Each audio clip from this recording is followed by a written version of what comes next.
Senhor Presidente, senhoras e senhores deputados, Senhora Ministra da Saúde e demais membros do Governo, o SNS enfrenta uma terrível provação.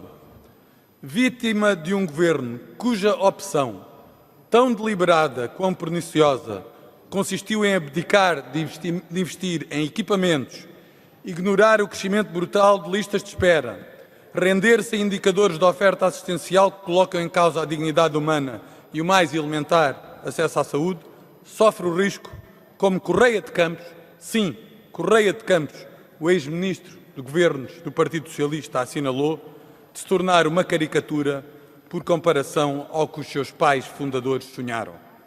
E são aqueles, imagine-se, cujo verbo escorreito e a retórica rotunda ecoa tantas vezes nesta Câmara a favor do Serviço Nacional de Saúde, que assumem o paradoxal, embora não inesperado papel, de o conduzir a uma crise sem precedentes, a um clima de quase guerra civil, em que os episódios grotescos de falta de assistência se amontoam e deixam de ser a exceção e se transformam tristemente na regra.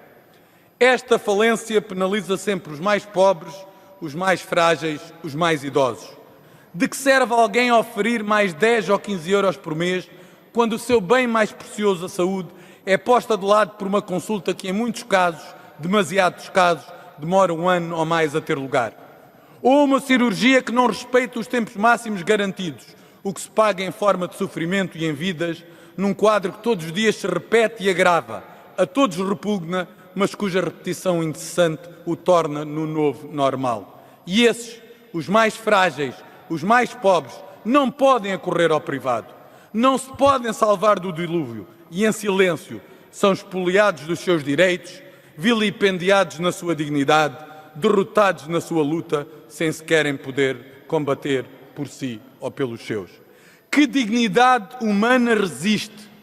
Que esboço de humanidade se perpetua quando no Algarve, doentes com cancro, já diagnosticados, aguardam intermináveis meses para que o Estado liberte uns míseros 200 euros para poderem obter os resultados das análises que fizeram e possam iniciar o tratamento, enquanto a doença implacável se espalha indiferente às mais cruéis burocracias, à falta de bom senso e ao crime que é abandonar as pessoas deste modo.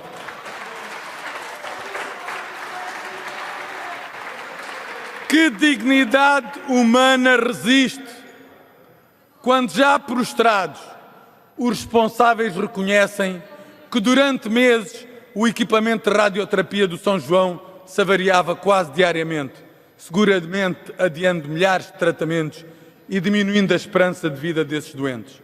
Ou quando, nas farmácias dos hospitais, os medicamentos para doentes crónicos entram em ruptura e o EPO, um pilar do SNS, se sobra perante a falta de investimento e a incapacidade de resposta.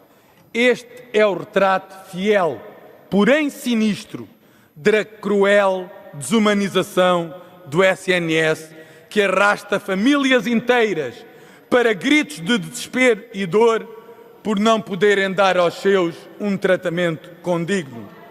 Quando atua como tem vindo a atuar, o Estado, por vezes, consegue ser quase tão impiedoso quanto a doença.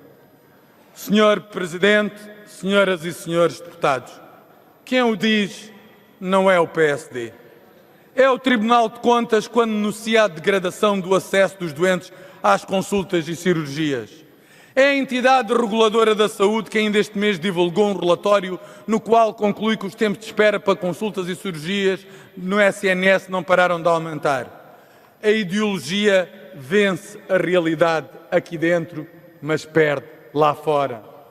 Porque a realidade aqui dentro é uma discussão com logros e enganos, cartas e encenações sobre os princípios do SNS, em que as forças políticas que dão suporte ao governo se entretêm para que não tenham que dizer nada sobre o que se passa lá fora.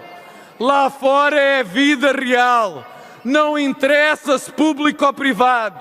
Interessa é servir, curar, resolver, progredir, colocar o doente no centro das decisões.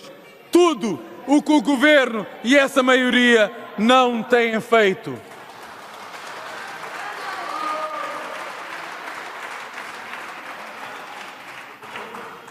O Serviço Nacional de Saúde precisa de mais atenção, de maior cuidado, de instituições prestadoras de cuidados de saúde com maior autonomia. E os portugueses merecem um sistema de saúde que esteja verdadeiramente ao seu serviço, precisamente daqueles que mais precisam.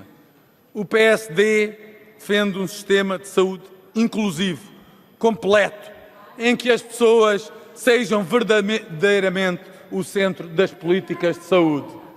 Nós não trazemos aqui casos, enganam-se, nós trazemos padrões de comportamento que já há muito deixaram de ser casos, há muito deixaram de ser a exceção para serem o novo normal. E esse novo normal é um incrível e inacreditável falhanço, é uma derrota e a degradação do Serviço Nacional de Saúde.